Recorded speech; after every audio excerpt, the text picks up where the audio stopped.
This was the ending Game of Thrones was doomed to have from the moment it was clear it would surpass its source material. When taking everything into account, the ending isn't that bad. The show was always meant to be 7 seasons. In 2014, Benioff said in an Entertainment Weekly interview, "It feels like this is the midpoint for us. If we're going to go 7 seasons, which is the plan, season 4 is right down the middle, the pivot point." I would say it's the goal we've had from the beginning. It was our unstated goal, because to start on a show and say your goal is 7 seasons is the height of lunacy. Once we've got to the point where we felt like we're going to be able to tell this tale to its conclusion, that became an even clearer goal. 7 gods, 7 kingdoms, 7 seasons. It feels right to us. In the same article, HBO programming president Michael Lombardo said, "We're all very mindful that they're having conversations all the time with Martin. I think they do feel bullish enough that there's enough story to deliver through season 7. I hate to sound greedy, but our longest shows have gone 7 or 8 seasons, so 7 is a nice long run for us." So HBO agreed with Weiss and Benioff on the length of the show. Benioff and Weiss approached Martin about Game of Thrones in 2006. The show started filming in 2010, and in 2011 the 5th book, A Dance with Dragons, came out. This meant that Benioff and Weiss had years to work on the script for the first few seasons.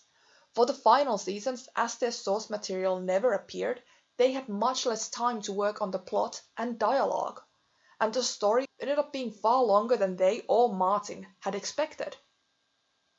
2014, in The Hollywood Reporter, Benioff and Weiss said, "Last year, meaning 2013, we went out to Santa Fe for a week to sit down with Martin and just talk through where things are going, because we don't know if we're going to catch up and where exactly that would be. If you know the ending, then you can lay the groundwork for it. And so we want to know how everything ends. We want to be able to set things up." So we just sat down with him and literally went through every character. Of the same meeting, Martin said in a 2019 60 Minutes interview, "The major beats. I mean, obviously we're talking here about several days of story conferences taking place in my home in Santa Fe, New Mexico. But there's no way to get in all the detail. Right. All the minor characters, all the secondary characters. Season 3 came out in 2013, and Season 4 started filming in July of 2013, which would mean the Season 4 was at least already written at the point when Benioff and Weiss found out the major beats for the rest of the story. They had made some changes that had set them on a path that would take them in a different direction, and they only had the major beats to guide them.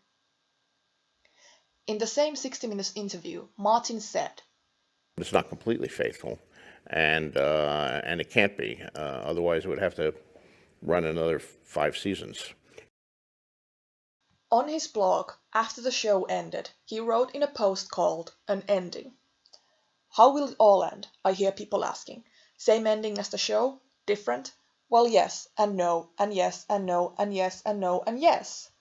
I am working on a very different medium than David and Dan, never forget. They had 6 hours for this final season.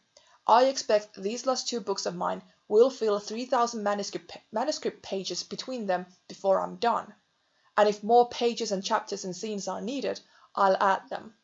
And of course, the butterfly effect will be at work as well. Those of you who follow this not a blog will know that I've been talking about that since season 1. There are characters who never made it onto the screen at all, and others who died in the show but still live in the books. So if nothing else, the readers will learn what happened to Jane Poole, Lady Stoneheart, Penny and her pig, Skahas Shavepate, Arian Martell, Darkstar, Victarion Greyjoy, Sir Garland the Gallant, Aegon VI, and a myriad of other characters, both great and small, that viewers of the show never had a chance to meet. And yes, there will be unicorns of a sort." Martin posted this over a month after the final episode had aired, and in the beginning of the post, he acknowledged the ending. So when Martin made the post, he knew the ending, and according to him, the show ended true to the books. As much as people want to hate on the ending and say it was completely written by Benioff and Weiss, according to Martin himself, the major differences are down to the medium, and the differences might just be in knowing what happened to secondary characters. As Martin said on his blog post, I expect these last two books of mine will fill 3,000 manuscript pages between them before I'm done, and if more pages and chapters and scenes are needed, I'll add them. Meaning both books at this point, even before starting the seventh, are going to be around 1,000 pages each, and they might get even more pages and chapters and scenes. The book series was originally meant to be a trilogy, but it turned into a 7-book series, and at this point, it would be a miracle if it stayed only 7 books. You know, you look at Tolkien, and at the end of the books, Sauron has been defeated, Aragorn is king, and Tolkien just says, and he ruled wisely and well for 500 years or whatever. What does that constitute, ruling wisely and well? I mean, what was his tax policy? How did the economy function, under him? Did he them? We never get answers to any of these questions. We just get, he rules wisely and well. Is this what people wanted in the show? To know Bran's tax policy? According to a 2014 article by The Hollywood Reporter, the principal Thrones actors, who were signed only through 6 seasons of the show, have completed an extensive renegotiation of their contracts that includes an option for season 7. The actors of the show are among the highest paid television actors of all time. The cost of the show was ballooning, and the actors had the upper hand, and they went on to negotiate even higher pay for season 8. The actors were in high demand. They started appearing in other shows and movies. No matter how much the show would have paid, it would have not been able to match what the main cast has made from movies since, and the show could not have done for them what those movies did for their careers. 2017, in a Collider interview, Nikolaj Coster-Waldau was asked, "With Game of Thrones ending soon, what do you think you'll miss most about it?" He answered, "Of course the people I work with. When you've spent so many years working together, you make friends. I'm going to miss that. We've been going to Belfast every year, and there are great people there. At the same time, I think it's a good thing we're ending. The story is coming to an end, which is very satisfying. I'm sure HBO would have loved to have done another few seasons, but I really respect Dan and David, the writers, for saying no, this is it, this is how long it's going to be. I'm going to miss the people, and I'm going to miss the annual journey to Belfast, but at the same time, it's going to be nice to go on and do something else." Same year, in This Morning interview, Masie Williams was asked if she was gutted that the show was coming to an end. It's exciting because there's been so many things that I've had to, I haven't been able to give my all because I've been such a big part of Game of Thrones. Yeah. And so it is exciting thinking, I can do whatever I want with my career and I don't have any ties. But it also is just sort of really scary because that's been my safety blanket. 2019, in a 60 Minutes interview, Isaac Hemstead-Wright was asked, "Is it strange to think of the series ending?" And he answered, "Yeah, definitely. I mean, I think it feels to me like the right time for it to kind of wrap up." In 2017, he had dropped out of university because he didn't have enough time, and when the show ended, he went back. Since then, he has only acted in one project. 2021, in the Graham Norton show, Peter Dinklage was asked, "Was it a relief when it came to an end?" Yeah. Yes, I mean, it's time to move on. The cast was ready to move on. If you look at what has happened in their lives since then, they've starred in major movies, some have gotten married and had children, and one went back to university. Their lives have moved on in a way they couldn't have if the show was still running. In the books, the younger characters are really young, and in the show, they were made a few years older.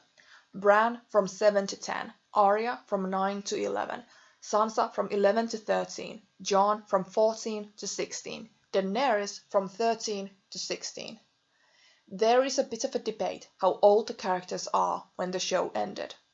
But if we assume one book equals 1 year, then in the show, Bran would have been 17, Arya 18, Sansa 20, Jon 23, and Daenerys 24. If the series had been the 13 seasons Martin wanted, then the show would still be running. The show started in 2011, so the last season would have aired in 2023, and even then the book series wouldn't have been finished. The production also would have most likely halted because of the pandemic. So 2023 is a really optimistic prognosis. At minimum, Bran's actor would have been 24, Arya's 25, Sansa's 27, Jon and Daenerys' 36. It would have been a struggle for the actors to play the ages the characters were supposed to be, and Sophie Turner would have had to hide 2 pregnancies. What could have HBO done? From the beginning, Benioff and Weiss made it clear they wanted to make the show 7 seasons long, just like the book series is going to be 7 books, and HBO agreed. 7 is repeated over and over again throughout the story. It would have fit the lore perfectly. Most of the main cast has expressed relief that the show ended when it did, even years before the show actually ended. HBO could have taken the risk of just hiring new writers and continuing the show without Benioff and Weiss, but then they would have risked some of the actors quitting. How many of them would have wanted to continue without Benioff and Weiss? What if viewership would have started to go down after the writers changed? What if the actors wanted to move on to more lucrative projects, like Kit Harington to MCU, projects that would also boost their careers? How long would have Isaac Hemstead-Wright been willing to wait before going back to university? HBO would have risked having to recast some of the main characters, all the while having new people at the helm who might have wanted to take the show to a completely different direction. What would have been the cost of each season? TV series that go on for a long time are relatively simple, with fairly small cast and filmed in a studio. HBO was hemorrhaging money on Game of Thrones with the large cast, multiple locations, and the VFX surroundings armies and dragons. Yes, it was also bringing in a lot of money, but how long would have that lasted?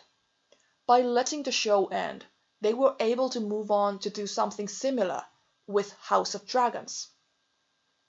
With House of Dragons, they have the complete source material from the beginning.